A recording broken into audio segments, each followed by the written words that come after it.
हिमाचल प्रदेश विधानसभा के दूसरे दिन सदन में नियम 62 ध्यानाकर्षण प्रस्ताव के तहत कांगड़ा शाहपुर के विधायक व उप सचेतक केवल सिंह पठानिया ने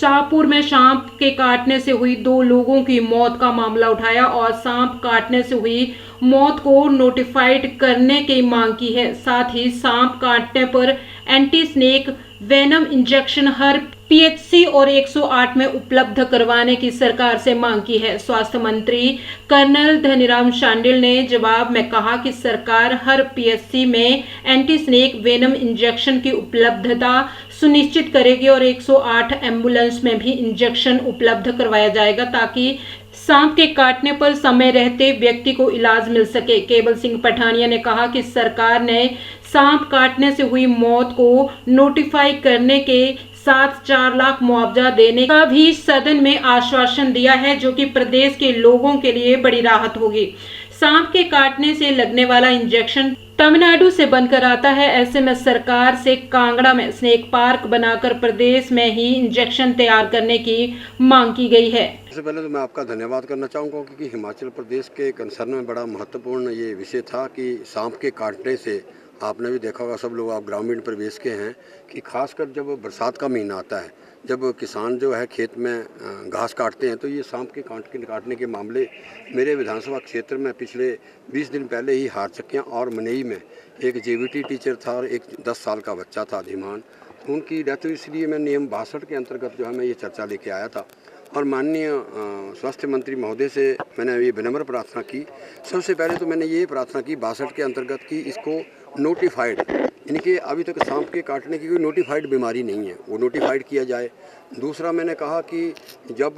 जैसे मेरे विधानसभा क्षेत्र में शाहपुर में ये जो घटना घटी है, वहाँ से टांडा में इसका इंजेक्शन था, स्नेक वर्म जिसको कहते हैं एंटी स्नेक वर्म, तो वो टांडा के अंदर था। टांडा पहुँचते पहुँचते दोनों ही वो डेथ हो गई। तो मैं मंत्री महोदय का धन्यवाद करना चाहता हूँ कि मंत्री महोदय का नहीं, मुख्यमंत्री महोदय ने इसमें इंटरवीन किया। उन्होंने कहा पीएचसी, सीएचसी और सभी सिविल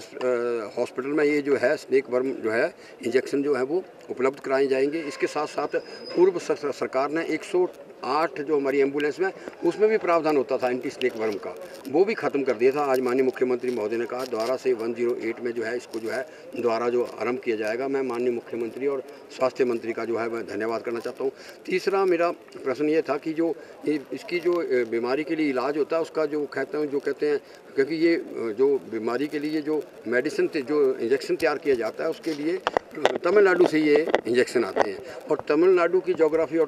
टोपोग्राफी और हिमाचल प्रदेश की टोपोग्राफी में फ़र्क है। तो हमने कहा कि एक स्नेक पार्क जिसको कहते हैं जिसमें ये इंजेक्शन तैयार किए जाते हैं वो जिला कांगड़ा के चिड़ियाघर में डिपार्टमेंट ऑफ वाइल्ड लाइफ ने और इन्होंने ऑलरेडी वन विभाग ने स्टडी की हुई है। तो उसको लेकर हमने कहा कि उसकी क्योंकि यहाँ का जो कोबरा है, खड़पा है, जो भी जितनी प्रकार की प्रजातियाँ पाई जाती हैं बड़े जहरीले हैं और वो तमिलनाडु के अलावा यहाँ, तो इसलिए हमने कहा कि यहाँ ही उसकी जो है दवाई तैयार की जाए। जो हमारी कसौली के अंदर उनके साथ कोऑर्डिनेशन आई है उसके कोऑर्डिनेशन के साथ, तो उस पर भी मंत्री महोदय ने आश्वासन दिया कि उसको। और तीसरा अंतिम ये था कि सर्प जब किसी को काट जाता है तो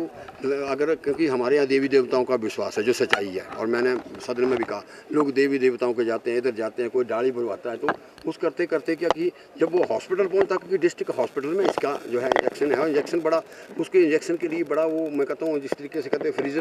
फ्रीज़र में रखना पड़ता, तो उसकी मौत हो जाती है। तो मैं मुख्यमंत्री और मंत्री महोदय का धन्यवाद करना चाहता हूँ कि उन्होंने रेवेन्यू मिनिस्टर की ड्यूटी लगाई कि रिलीफ मैनुअल में उसको 4 लाख रुपया नहीं मिलते थे। तो जो डॉक्टर की उन्होंने कहा डॉक्टर की रिपोर्ट हो, फार्मासिस्ट की रिपोर्ट हो, उस रिपोर्ट को जो हमारा वहाँ का पटवारी या सेक्रेटरी पंचायत का है वो रिपोर्ट करेगा, तो उसको भी हम आश्वासन दिया कि उसको भी एग्जामिन करेंगे और वो रिलीफ मैनुअल में उसको भी 4 लाख रुपया मिलना चाहिए। तो ये जो है नियम 62 के अंदर एक महत्वपूर्ण मैं चर्चा लाया। मैं वर्तमान मुख्यमंत्री का और आदरणीय स्वास्थ्य मंत्री जी का धन्यवाद करता हूँ।